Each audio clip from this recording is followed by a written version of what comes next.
नमस्कार दोस्तों, आपका स्वागत है अपनी YouTube चैनल PFP में। आज हम टाटा एल्क्सी के बारे में चर्चा करने वाले हैं। स्टॉक में हमें तेजी होती हुई नजर आती है। स्टॉक 7000 के ऊपर निकल चुका है, 3.5% की तेजी देखने को मिली है। तो क्या गिरावट रुक चुकी है? क्या यहां पर हम खरीदारी प्लान कर सकते हैं? ऐसी सिचुएशन में एज ए रिटेलर हमें क्या करना चाहिए, इसके बारे में आज हम चर्चा करने वाले हैं।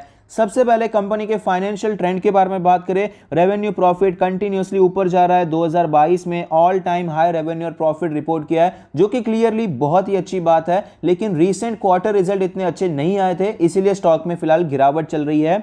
रिटर्न रेशियोज के बारे में बात करें तो ROE 34% है, ROC 43% है, ROA 25% है। तो आप देख सकते हैं कि रिटर्न रेशियोज काफी अच्छे हैं और पिछले साल के मुकाबले इंप्रूव भी हुए हैं। लेवरेज रेशियो के बारे में बात करें, डेट टू इक्विटी 0 है, कंपनी पे कोई कर्जा नहीं है। इंटरेस्ट कवरेज रेशियो 85 का है, भले ही पिछले साल के मुकाबले नीचे आ चुका है, अच्छी बात नहीं है, लेकिन ओवरऑल 80+ का इंटरेस्ट कवरेज रेशियो काफी अच्छा है। तो रिटर्न रेशियो, लेवरेज रेशियो तो अच्छे नजर आते हैं। शेयर होल्डिंग पैटर्न के बारे में बात करें, टोटल प्रमोटर होल्डिंग है 43.92%, जिसमें से कुछ भी प्लेज नहीं है। Mutual fund 2%, other DII 1.5%, FII 15% और रिटेल एंड अदर कैटेगरी में 36% से भी ज्यादा की होल्डिंग है। शेयर होल्डिंग पैटर्न मेरे हिसाब से इतना अच्छा नहीं है। प्रमोटर की होल्डिंग 50% से कम है। इंस्टीट्यूशंस का इंटरेस्ट है लेकिन थोड़ा कम ही नजर आता है। रिटेलर्स का इंटरेस्ट थोड़ा ज्यादा नजर आता है, उसमें भी पर्टिकुलरली DII का इंटरेस्ट बहुत कम है। यहां पर रीसेंट ट्रेंड के बारे में बात करें, प्रमोटर की भी होल्डिंग थोड़ी बहुत कम हुई है, आधा 1% कम हुई है।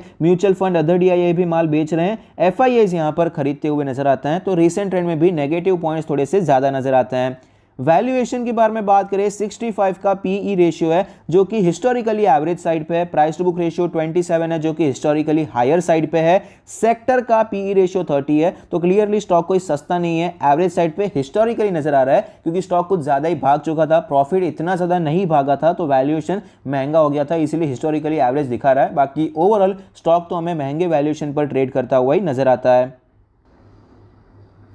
स्टॉक के चार्ट पर आप देख पाएंगे, स्टॉक कंटिन्यूअसली ऊपर जा रहा था। यहां पर स्टॉक 10,000 के भी ऊपर निकल चुका था, लेकिन एट लास्ट गिरावट देखने को मिली और गैप डाउन ओपन के साथ स्टॉक कंटिन्यूअसली नीचे आता हुआ नजर आया। फिलहाल स्टॉक में तेजी देखने को मिल रही है। काफी दिनों के बाद 20 डेज के मूविंग एवरेज के ऊपर की क्लोजिंग हुई है। बाकी सारे मूविंग एवरेज के नीचे ही ट्रेड करता हुआ नजर आता है। डेली RSI 46 का लेवल है, यहां पर आप देख सकते हैं थोड़ी बहुत रिकवरी नजर आती है। इंपॉर्टेंट लेवल्स के बारे में बात करें, डेली चार्ट पे अगर हम यहां पर सपोर्ट देखने जाते हैं, तो जहां से स्टॉक आपको रिटर्न होता हुआ नजर आया और जहां पर प्राइस एक्शन बनाकर स्टॉक ऊपर जाने की कोशिश करता हुआ नजर आता है, अप्रोक्सीमेटली 6700 के आसपास सपोर्ट नजर आता है। रेजिस्टेंस के बारे में बात करें, 7100 का रेजिस्टेंस देखने को मिल रहा है। वीकली चार्ट पे चलते हैं। वीकली चार्ट पे हमारा जो रेजिस्टेंस है वो तो सेम रहेगा, क्योंकि 3-4 हफ्ते से इस क्रॉस करने की कोशिश कर रहा था लेकिन नहीं कर पाया। सपोर्ट के बारे में बात करें, 6500 के आसपास हमें एक इंपॉर्टेंट सपोर्ट नजर आता है। यहाँ पर रेजिस्टेंस भी लिया था, पहले गिरावट देखने को मिली, फिर यहीं से सपोर्ट लेकर स्टॉक आपको ऊपर जाता हुआ भी नजर आया। मंथली चार्ट पे चलते हैं। मंथली चार्ट पे अगर हम लेवल्स के बारे में बात करेंगे, तो ओवरऑल 6000 से करके 6500 का जो एरिया है, ये बायर्स एरिया है, यहां पर खरीदारी अटेम्प्ट करना चाहिए। एक अच्छा खासा स्ट्रॉन्ग सपोर्ट नजर आता है। रेजिस्टेंस के बारे में बात करें, जो हमारा रेजिस्टेंस है 8000 के करीब हमें एक रेजिस्टेंस नजर आता है, क्योंकि यहीं से आपको गैप डाउन होता हुआ नजर आया था, तो ये लेवल एक स्ट्रॉन्ग रेजिस्टेंस की तरह काम करेगा। तो फिलहाल यहां पर करना क्या चाहिए, देखिए, अगर आप स्टॉक को देखने जाएंगे, वीकली चार्ट देखने जाएंगे, तो आपको ये पता चलता है कि किस प्रकार से स्टॉक ने यहां पर कोई खास मोमेंटम नहीं किया। 2 हफ्ते मोमेंटम किया, फिर से आपको मोमेंटम कम होता हुआ नजर आया, लेकिन ये 3 हफ्ते एक रेंज में ट्रेड किया था, रेंज ब्रेकडाउन होता हुआ नजर आया, लेकिन यहां पर ज्यादा कंटिन्यूएशन नहीं हो पाया, क्योंकि ओवरऑल यहां पर अभी ज्यादा सेलिंग के बारे में सोच ही नहीं सकते हैं, क्योंकि स्टॉक ऑलरेडी सेलिंग में चल रहा है और सपोर्ट के करीब है। तो एक बार आपको बायर्स ट्राई करते हुए नजर आएंगे और यहां पर कुछ ऐसा ही हुआ, रिकवरी आई और स्टॉक फिलहाल ऊपर जाने की कोशिश कर रहा है। तो ये एक संकेत है, जब भी आपको कोई ब्रेक डाउन देखने को मिलता है और तुरंत रिकवरी हो जाती है, या फिर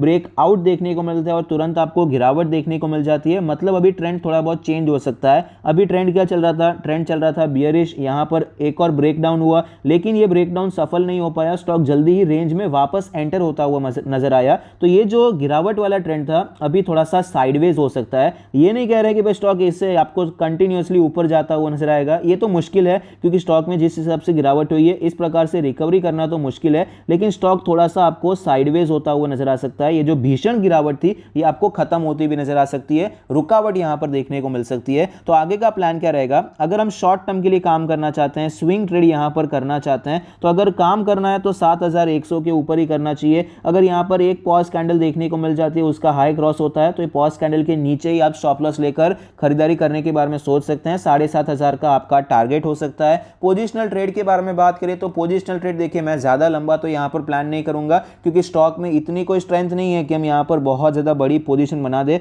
अगर हम पोजीशन बनाना भी चाहते हैं, टोटल काम जो भी करना है 50% क्वांटिटी या उससे लेस में ही करना है, 40% करना चाहें, 30% करना चाहें तो भी कोई इशू नहीं है, आप काम करने के बारे में सोच सकते हैं। लेकिन 8000 से ज़्यादा का टारगेट अभी प्लान नहीं करना है और 50% से ज़्यादा की क्वांटिटी अभी प्लान नहीं करनी है। सेम एंट्री रहेगी हमारी 7100 के ऊपर, जो हमारा रेजिस्टेंस है उसके ऊपर हमारी एंट्री बनेगी और स्टॉप लॉस थोड़ा सा डीप लेना पड़ेगा। 6800 के आसपास हम अपना स्टॉप लॉस ले सकते हैं और 7100 के ऊपर की हमारी एंट्री बनेगी तो 300 रुपये के आसपास आपका स्टॉप लॉस हो जाएगा और जो टारगेट रहेगा 8000 का लेवल रहेगा, तो यहां पर अप्रोक्सीमेटली आपको 1:3 का रिस्क रिवॉर्ड रेशियो भी मिल जाएगा। इस हिसाब से हमारा पोजिशनल ट्रेड का प्लान हो सकता है। लेकिन ध्यान रखिए क्वांटिटी कंट्रोल में रखिए। यहां पर टोटल आपको 50% से कम की क्वांटिटी में ही काम करना चाहिए क्योंकि स्टॉक का ट्रेंड बहुत वीक है वीकली चार्ट पे, लेकिन एक अच्छा लेवल है तो हम अटेम्प्ट करने के बारे में सोच सकते हैं। अगर फॉलो अप मिलता है तो यहां पर फुल क्वांटिटी में प्लान हो सकता है, लेकिन अभी यहीं से प्लान कर रहे हैं तो आधी क्वांटिटी प्लान कीजिए